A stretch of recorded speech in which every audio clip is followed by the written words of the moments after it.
Small grill, no problem. My friend gave me a small grill and I wanted to give it a shot to actually cook on it to see how well it works. It has the mechanism right there where you can open it up for the valve for the heat control, for the airflow. And it's kind of cool. It didn't come with any instructions at all, so it should be pretty simple to assemble. It wasn't as easy as it seemed it would be. It took me a minute to get it together, but you can see it just clips right in and it should be simple. So you get both sides in, which are going to be the legs. And then once you do that, you go ahead and put your grates in. You have the bottom grate, which is going to hold the charcoal.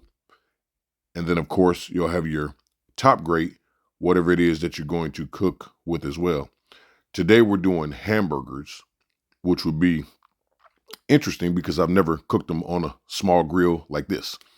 So we're doing old school hamburgers. So if you grew up um, eating hamburgers like I did, we'd always have the actual hamburgers that you made by hand. So you whatever seasoning that you want to put on there. Of course, I always do Creole seasoning, and I do garlic powder.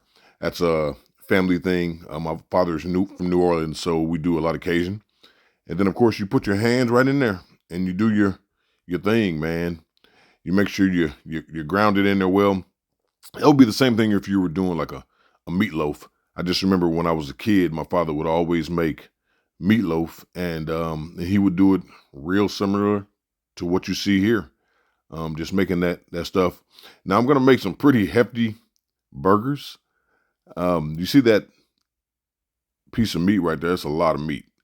So you want to make sure that you make a nice size hamburger for a meal.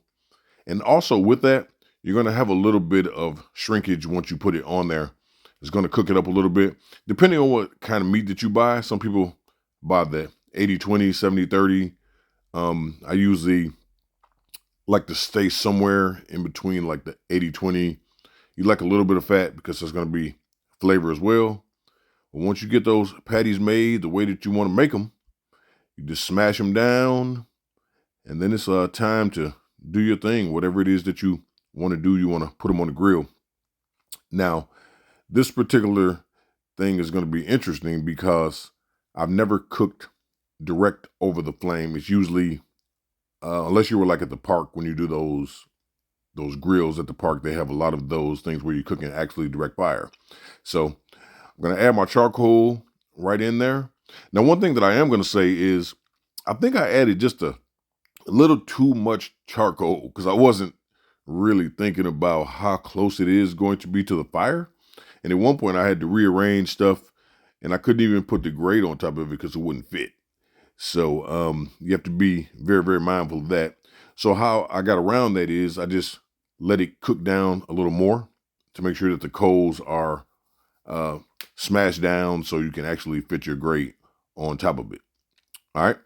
So once it's smoking well, it actually worked out really, really well. I was surprised how well it gave off the heat. Of course, it's going to be directly above the fire, but it also gave a lot of smoke, which was super interesting to me because I wasn't sure how well it would maintain that.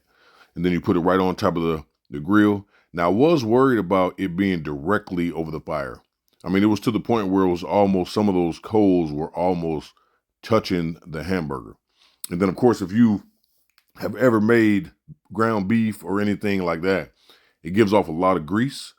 And so it's going to drip down into the grill. And a lot of times it can start fires. That's why a lot of times they tell you to cook burgers and things like that separate from when you're doing your chicken because it's going to increase the temperature of your grill and it's going to cause more heat and more fire, more direct flame. But it's cooking really, really well now. And it didn't cook too fast, which was super surprising to me. But it's giving a lot of smoke flavor that is going through there. And now it's time to flip it. You can see it's, oh man, it's cooking just right. Perfect, perfect, perfect thing there. And you're going to let it just keep cooking right on that grill. And you can see the bottom of that nice little pink flavor. Depends on how you like yours. I like mine medium well, not necessarily rare. Burgers are interesting. You can still cook them a little bit longer and they'll still have that consistency and that juice flavor there. Now, for me, I like to add cheese to mine. So I'm gonna throw a little bit of cheese on top of there and let it cook up. I was worried about this because normally you'll want to cover it. I probably should have covered it with something to let the cheese melt quicker, because since I didn't do that, it did get a little more done than I wanted it to get, but I wanted it to melt as good as it could. And which it did. I mean, it melted fairly well because it wasn't getting off the same heat on top as you normally would get if you close the lid of a grill or if you put something over the top of it. It probably could have been as simple as me just putting a pan over the top or something like that to keep it. But you can see it melted fairly well. And at this point, it's time to take it off.